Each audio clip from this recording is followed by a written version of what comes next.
Hasan Basri pernah didatangi oleh 3 orang. Hasan Basri seorang ulama tabi'in yang tadi juga saya sudah sebutkan kisahnya di awal pertemuan kita. Beliau pernah kedatangan 3 orang. 3 orang ini minta nasihat, karena selalu dia nasihatin orang. Hasan Basri terkenal kalau bicara teman-teman surga, neraka, kematian, nasihatnya selalu berkisar di situ. Jadi orang merasa imannya bertambah. Ringkas cerita, datang 3 orang ke rumahnya. Yang satu mengatakan, wahai imam, saya sudah lama menikah tidak punya anak. Saya sama istri saya, dibawa istrinya sama dia, udah lama berobat, sudah 10 tahun menikah nggak punya anak, dan sudah berobat sana sini sama tabib tidak sembuh-sembuh. Apa saran anda? Sudah ikhtiar, kata Hasan Basri, perbanyak istighfar. Bukan baca ya, perbanyak istighfar. Orang ini pergi. Kemudian masuk orang kedua. Hai imam, saya sudah lama sakit, di perut saya ini ada penyakit, sakit. Kalau sakit itu luar biasa, sudah berobat sana sini nggak pernah sembuh. Sudah ikhtiar, apa saran anda? Kata Hasan Basri, perbanyak istighfar. Lalu yang ketiga mengatakan, masuk orang yang ketiga, wahai imam, saya sudah lama bekerja keras, tidak pernah kaya seperti fulan. Ditunjuk orang kaya di kampung itu. Maka saran anda apa? Dia bilang perbanyak istighfar, perbanyak istighfar. Maka pada saat itu teman-teman sekalian, waktu sudah pulang semua, istri Hasan Basri tanya, kenapa tadi 3 orang ini pulang semua? Ada beberapa athar menyebutkan murid-muridnya yang bertanya, gitu kan? Kenapa anda cuma mengatakan istighfar? Kenapa anda tidak pandu mereka? Mungkin yang satu butuh modal, yang satu butuh tabib, dokter, satu butuh obat mungkin. Kata dia, tidakkah kalian sudah dengar kalau mereka sudah ikhtiar, tinggal ada penghambatnya nih, dan penghambatnya adalah dosa-dosa mereka. Dan Allah sudah berfirman dalam surah Nuh, surah nomor 71 ayat 10 sampai 12. A'udzubillahi minasyaitonirrajim. Nabi Nuh berkata kepada kaumnya, faqultu astaghfiru rabbakum innahu kana ghaffara. Aku berkata kepada mereka, Nabi Nuh berkata kepada kaumnya, istighfarlah kalian, mohon ampunlah pada Tuhan kalian, karena dia maha pengampun, dia suka kalau kalian tobat tuh. Ayat 11-nya, yursilis sama alaikum midrara. Mereka atau pasti Allah akan turunkan dari langit hujan yang lebat. Dan kita tahu hujan adalah sumber kehidupan manusia. Makna letterletnya, makna tadabburnya adalah, makna tafsirnya, dia akan turunkan dari langit rezeki-rezeki yang midrar. Midrar itu bertubi-tubi. Ayat 12-nya, wa yumditkum bi amwali wa banin wa yaj'al lakum jannatin wa yaj'al lakum anhara. Dan pasti dia akan memperbanyak buat kalian. Yumdit, mad ini artinya mendobelkan, melipat gandakan. Dan pasti dia akan melipat gandakan, menambahkan buat kalian keturunan, harta-harta, amwal dan keturunan. Serta dia akan melebatkan kebun-kebun kalian dan akan memperbanyak sungai-sungai kalian, sumber air kalian. Imam Ahmad rahimahullah pernah didatangi teman-teman sekalian oleh seseorang. Maaf, Imam Ahmad pernah di akhir hidupnya, ini kalau teman-teman yang pernah dengar kisahnya, maaf saya ulangi, karena memang berhubungan dengan poin ini. Pernah Imam Ahmad rahimahullah di akhir hidupnya dia tidak tahu kenapa dia harus mendatangi sebuah tempat. Lalu kemudian dia pergilah ke sana. Setelah dia tiba di kota itu, tiba waktu maghrib, dia masuk ke sebuah masjid, lalu dia sholat maghrib. Habis maghrib beliau duduk rahimahullah dengan membaca Al-Quran. Imam Ahmad ini kalau nggak salah meninggal tahun 240-an, satu dari 4 imam madhab ya.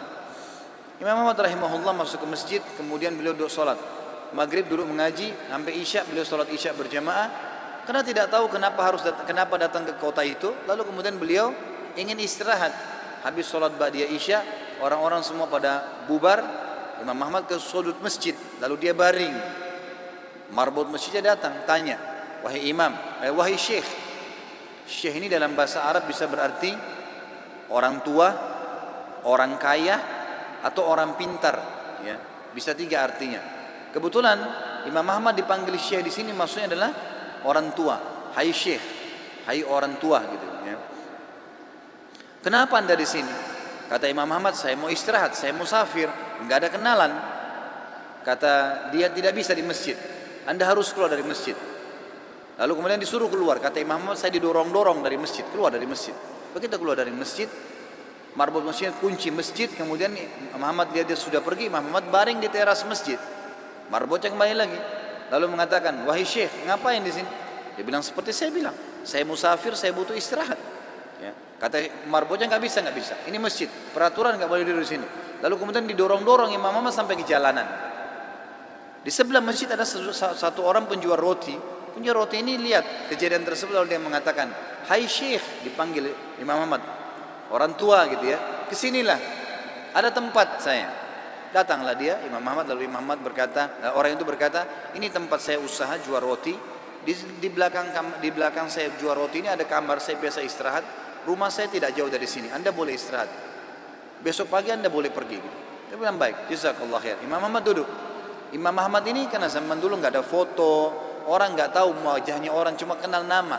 Nggak kita sekarang bisa lihat fotonya, bisa tahu orangnya gitu. Imam Ahmad bilang ada satu kegiatan orang ini yang unik. Setiap kali orang ini pecahin telur, ambil gandum, ya, tepung, kemudian taruh garam, diaduk, selalu astagfirullah wa atubu ilaih, astagfirullah wa atubu ilaih, terus astagfirullah wa atubu ilaih, terus dia mengucapkan itu. Maka yang terjadi adalah Imam Ahmad bertanya, berapa lama kau amalkan ini? Sudah berapa lama kau amalkan?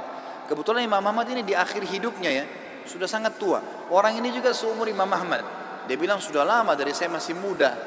Kata Imam Ahmad, apa hasilnya istighfarmu ini? Dia bilang semua yang saya minta sama Allah dikabulkan. Apa saja? Belum pernah saya minta sama Allah nggak dikabulkan. Tinggal satu yang sudah bertahun-tahun saya minta belum Allah kasih. Kata Imam Ahmad, apa itu? Dia bilang saya minta agar dipertemukan dengan Imam Ahmad. Maka Imam Ahmad bertakbir mengatakan, Allahu Akbar. Karena istighfarmu inilah ya, Allah Subhanahu wa taala mengutus saya datang ke kotamu dan saya tidak tahu kenapa saya datang. Karena istighfarmu lah marbot masjid melarang saya tidur di masjid dan saya didorong-dorong. Istighfarmu lah yang membuat kau menawarkan saya untuk datang dan nginap di tempatmu. Saya Ahmad bin Hanbal. Allah Azza wa Jal datangkan Imam Ahmad ke rumahnya karena istighfarnya. Ini luar biasa.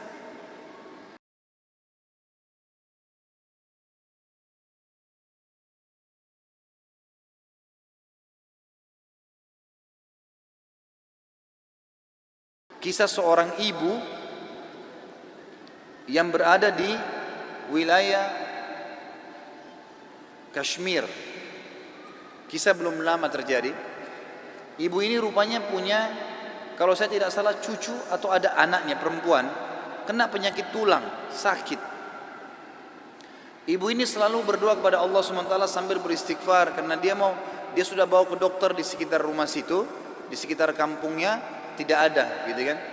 Nggak ada yang bisa tanganin. Mereka cuma bilang ada satu dokter, ya, yang mampu menangani ini, tapi di India. Dia di India. Dan dokter itu Muslim, ahli spesialis tulang. Cuma dia yang bisa. Ibu ini tahu dia tidak punya kemampuan uang beli tiket pesawat atau kendaraan, mau bayar dokter tidak mungkin.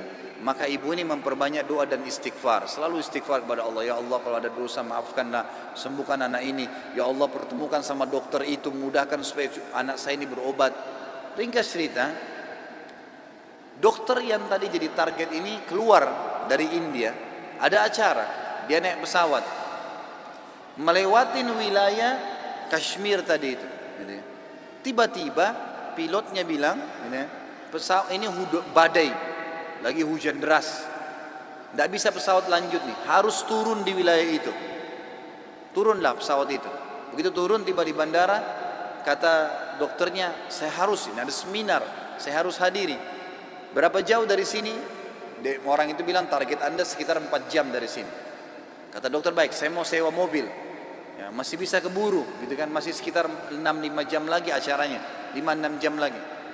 Begitu dia sewa mobil, jalan sedikit dari bandara, ternyata ya, hujan makin keras. Kata supirnya nggak bisa kita jalan. Kalau jalan ini paksanya bisa kita dihancurin oleh badai. Kata dokternya baiklah kita istirahat. Mampir di pinggir, mampir ke sebuah rumah. Rumah itu rumah tua, rumah kayu. Lalu tabibnya ini, dokternya ini naik ke rumah itu berteduh, ketuk-ketuk, ucapin salam, dijawab waalaikumsalam, keluarlah seorang ibu. Lalu kemudian dokter ini bilang, maaf, kami ini musafir, hujan lebat, bisa berteduh di sini? Kata ibunya, silahkan. Lalu ibunya itu mengambilkan minuman, dihidangkan minuman. Waktu sementara duduk di ruang tamu, anak perempuan si ibu ini lagi nangis-nangis kesakitan tulangnya. Ini ibu yang tadi sakit tulang. Ini dokter yang jadi target sampai di rumahnya. Lalu kemudian dia berkata tabib ini, kenapa anaknya ibu? Dia bilang sakit tulang. Kenapa kok sakit? Kenapa nggak dibawa ke dokter? Sudah.